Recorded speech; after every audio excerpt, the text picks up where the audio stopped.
Yeah, yesterday, we were definitely more consistent.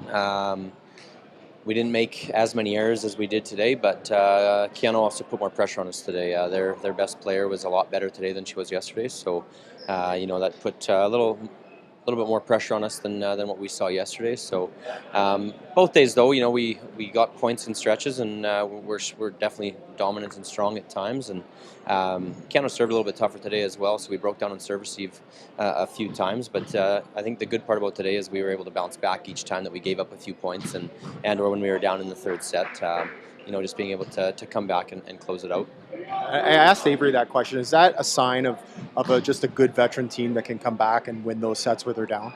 Yeah, I don't think there's going to be a time this year where this team's going to be okay with losing or accept that it's going to happen.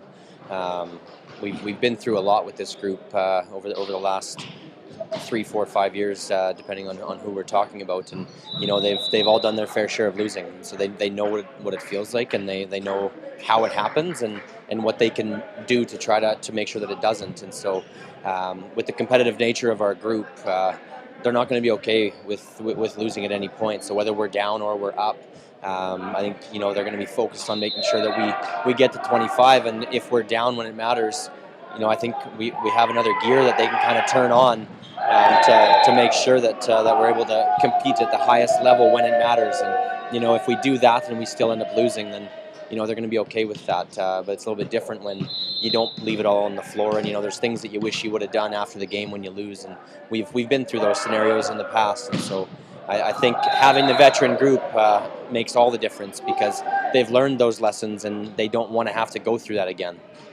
Lastly, I know you're not out there on the court, but is there any pressure with all these wins you're accumulating? I mean, these wins stretch back into last year as well.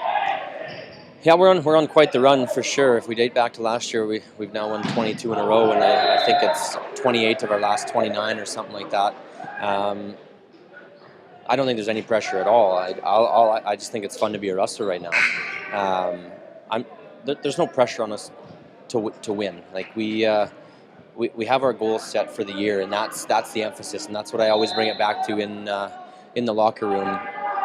Whether or not we win or lose, as long as we're going to have a chance to achieve our goals, that's what's most important. And right now we're set up to do that. And if we keep winning, great. But if we lose one or two, but we still have a chance to reach our goals, that's what matters in the end.